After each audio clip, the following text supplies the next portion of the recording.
จากความเข้าใจกลายเป็นความผูกพันในวงเวลาเหล่านั้นมันทำให้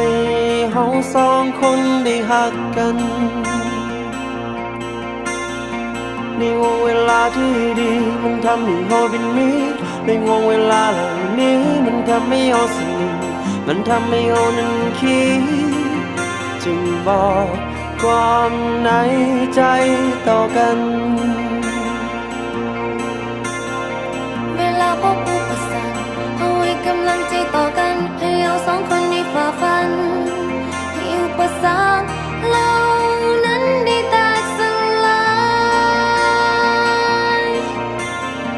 เวลาเคียงข้างกันมันทำให้เรามีพลังเวลาเดินด้วยกันมันทำให้เราไปสู่ฝันที่ยิ่งใหญ่เพราะเรามีกัน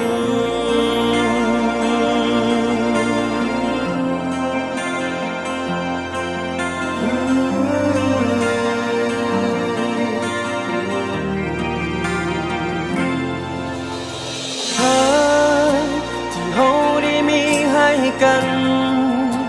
มันเป็นเหมือนฝันที่ยิ่งใหญ่ที่บ่มีคำอธิบายบ่มีคำบรรยายทั้งมันบางครั้งเลยจะล้มจะอาจจะท้อทั้งมันบางครั้งเอานั้นอาจจะบอกเข้าใจกันแต่เรารู้ว่าเรารักกันจะบอกทำให้ความผูกพันที่เรานั้นมีต้องถูกลบเลือนหายไปเบิ่งแย่งกันต่อไปจนมันเป็นวันสุดท้ายบ่เริ่มหนึ่งกับไผจะหักเจ้าตลอดไปจนกว่าลมหายใจสุดท้ายที่ค่อยมีจะมั่นคงต่อใจซื่อตรงกับเจ้าคนนี้ขอบความหักที่เรามีให้กันหมดชีวิตจะหักกันแบบนี้ตลอดไป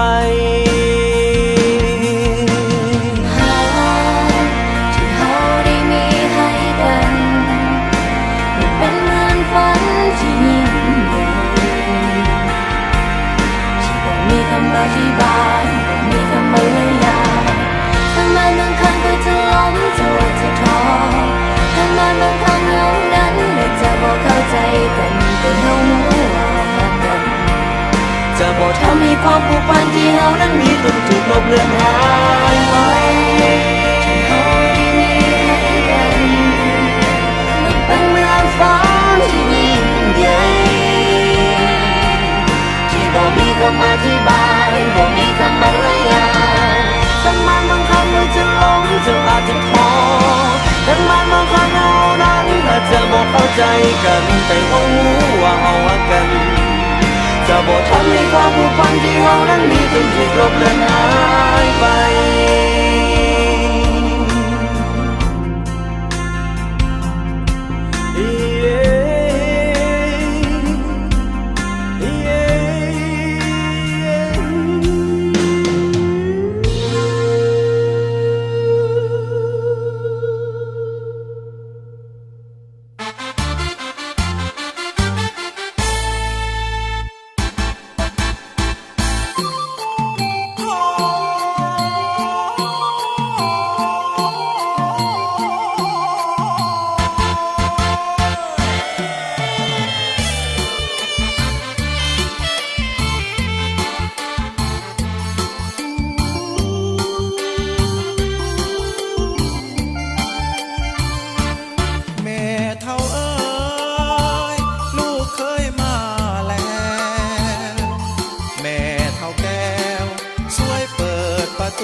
ลูกเคยแม่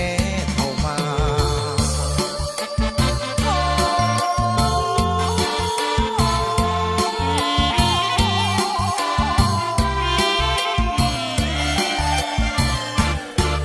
เจ้าสาวคงคอยหัวใจเลื่อนลอยเฝ้าคอยวิวาโอ้นวลน้องเปิดประตูของท่าโอ้นวลน้องเปิดประตูของท่าเตรียมเข้าวิวาสมปรารถนาดังใจ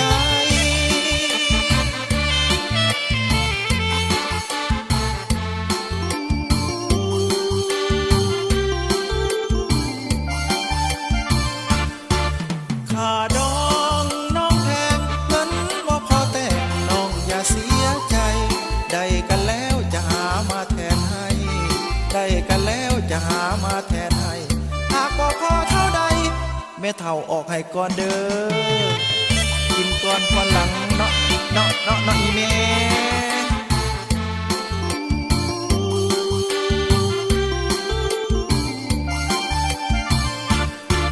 เจ้าบ่าวแต่งกายใส่เสื้อสีไผ่นุ่งเสื้อไหมเบียงแพเจ้าสาววันนี้ใส่สุดสีใดแดเจ้าสาววันนี้ใส่สุดสีใดแดโอ้มาสมกันแท้สมกันแท้ละเนอ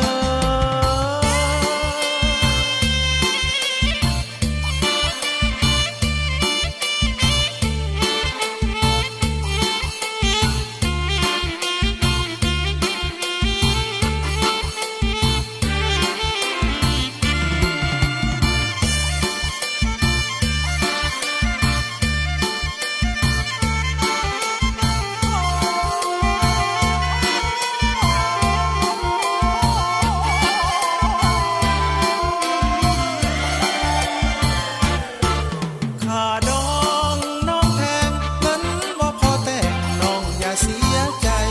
ได้กันแล้วจะหามาแทนให้ได้กันแล้วจะหามาแทนให้หากบ่พอเท่าใดแม่เท่าออกให้ก่อนเด้อกินก่อนก่อนหลังเนาะเนาะเนาะเนาะอีแม่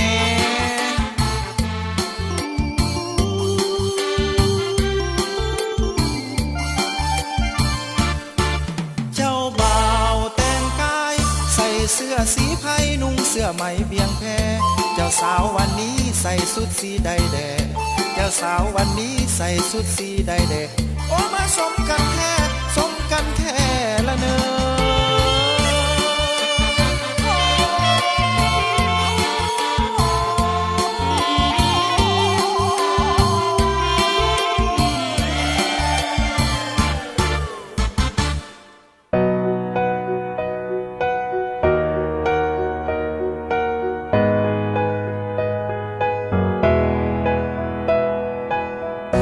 My whole world changed from the moment I met you,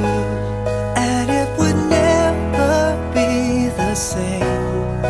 Felt like I knew that I always loved you from the moment I heard your name. Everything was perfect. I knew this love was worth it. Our own miracle in the making. Until this world stops turning, I'll still be here waiting and waiting to make that vow that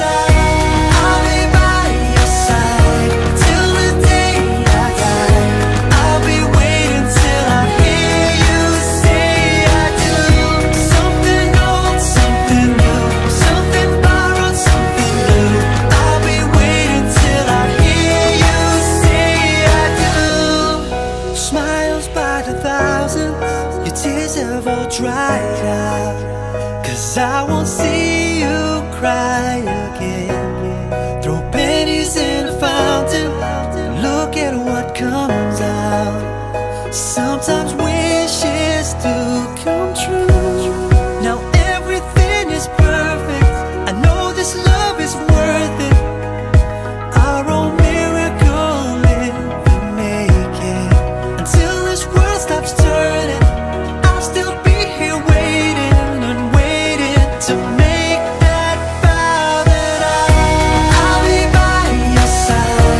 sugar sweet. Don't let nobody touch it unless that somebody's me. I gotta be a man,